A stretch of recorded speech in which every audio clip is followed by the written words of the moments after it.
once we got to kind of Act 3 and Clark just explains what's going on because he figured all of this out off screen. And then he explains it to Mary. I was like, that's it? Like that's the Backrooms? Is that all you got? I just felt like initially it's really creepy because you don't know what it is, but the more you see about it, the more predictable they become.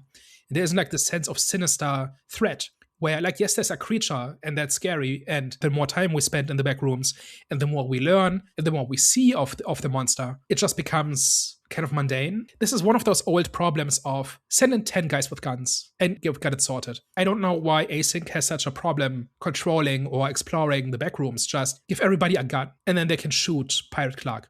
There doesn't seem to be any other threat.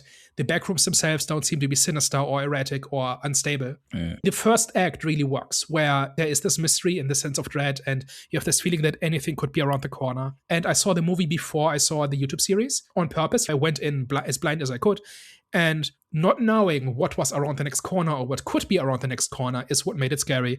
And then once I knew, it became a little bit predictable, a little bit safe. Because, like, the still lives don't do anything.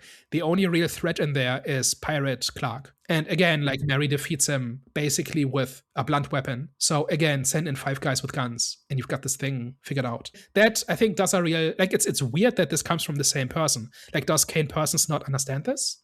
Like, I don't know. He seems like a smart guy, and you see, like, this has been like the last 7 years of his life since he was like 15. He's like 20 now. Like, I don't know how the math works out, but you know what I mean? It's like, this is his life up until this point. So this seems like a basic mistake. And I don't know if this is like studio interference saying, oh, you have to make this more relatable, or this is just he realized that if you stretch it to a movie, you have to add more information, and this is what he came up with. I don't know, it just doesn't seem consistent with the rest.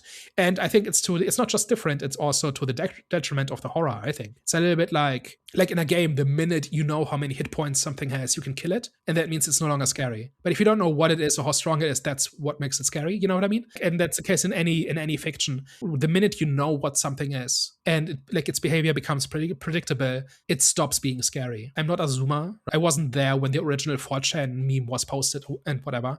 This is just a new idea to me. And I think that's interesting to kind of see what like the next generation comes up with, because this is like an organic idea. This is a bit like Slenderman and Obsession and all of that, right? Like, this is just people just coming up with stuff. And I think that's cool. And I went into this kind of with open eyes, saying, okay, show me what you got.